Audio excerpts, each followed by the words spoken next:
नमस्कार, मैं हूं शिवांगी और आप देख रहे हैं A1 न्यूज बिहार। आज है 8 अगस्त। चलिए फटाफट जानते हैं बिहार के हर जिलों की बड़ी खबरों को। पहली खबर सिवान की महाराजगंज विधानसभा क्षेत्र से कांग्रेस विधायक विजय शंकर दुबे का ऑडियो सामने आया है, जिसमें एक शख्स अपने गांव में 4 दिन से खराब ट्रांसफार्मर ठीक करवाने की गुहार लगाता है, जिसके जवाब में विधायक ने युवक को कहते हैं कि यही मेरा काम है क्या, गांव-गांव का ट्रांसफार्मर ठीक करवाऊं।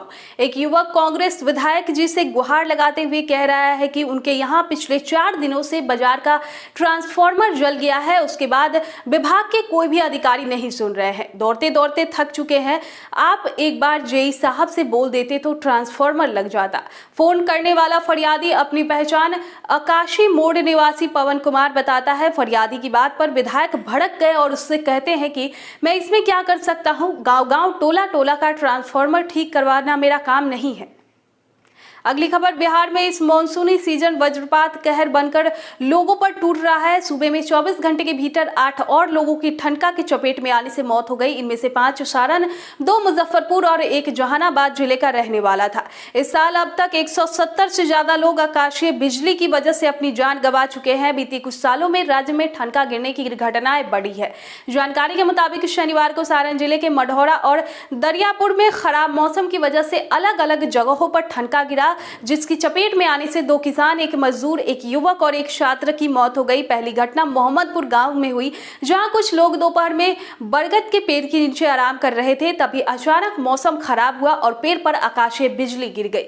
इसकी चपेट में आने से 3 लोगों की जान चली गई। वहीं दरियापुर इलाके में बनवाड़ीपुर में करकट के शेड पर शाम से ठनका गिरने से 1 युवक और 1 8वीं के छात्रा की मौत हो गई। अगली खबर, राज्य के 9360 सरकारी माध्यमिक उच्च माध्यमिक विद्यालयों के शिक्षकों को बिहार के इतिहास की विशेष जानकारी दी जाएगी। खासतौर से इतिहास विषय के शिक्षकों को यह विशेष प्रशिक्षण आयोजित किया जाएगा। मुख्यमंत्री के सलाहकार तथा बिहार संग्रहालय के महानिदेशक अंजनी कुमार सिंह ने यह जानकारी दी। उन्होंने कहा कि शिक्षा विभाग और बिहार संग्रहालय संयुक्त रूप से यह प्रशिक्षण आयोजित करेगा। इसके लिए शिक्षा विभाग के सभी बातचीत चल रही है, जल्द ही पर निर्णय लिया जाएगा। शनिवार को कला संस्कृति सचिव वंदना प्रेयसी के साथ प्रेस कॉन्फ्रेंस में अंजनी कुमार सिंह ने कहा कि बिहार समेत भारतीय उपमहाद्वीप के इतिहास, कला और संस्कृति के बृहद संग्रह केंद्र बिहार म्यूजियम को लोकापयोगी बनाने और इसे आम आदमी से जोड़ने की पहल की तरह कई किए गए हैं जा रहे हैं। शिक्षकों का प्रशिक्षण भी इसी से एक कड़ी होगा।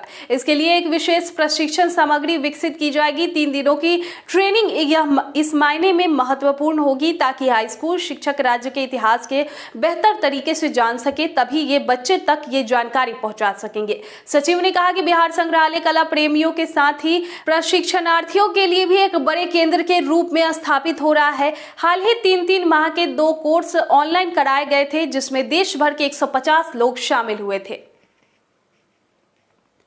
अगली खबर, दुर्लभ होती जा रही डॉल्फिन के प्रति जागरूकता फैलाने के लिए बिहार के तर्ज पर देश भर में डॉल्फिन डे मनाया जाएगा। केंद्र सरकार ने 5 अक्टूबर को डॉल्फिन डे मनाने का फैसला लिया है। बिहार में इसी दिन हर साल डॉल्फिन दिवस मनाया जाएगा। बताया जा रहा है कि पहले केंद्र सरकार ने डॉल्फिन डे मनाने के लिए 10 अक्टूबर को तारीख प्रस्तावित की थी और फिर सभी राज्यों से सुझाव मांगे गए थे, मगर बिहार में पहले से ही 5 अक्टूबर को यह दिवस मनाया जाता रहा है। इसीलिए केंद्र ने इसी दिन को चुना। पूरे देश में 5 अक्टूबर को ही डॉल्फिन डे मनाया जाएगा। बीते दिनों standing committee of national board for wild life की 67वीं बैठक में यह फैसला लिया गया था। इसके बाद सभी राज्यों में इस बारे में सूचना भेज दी गई।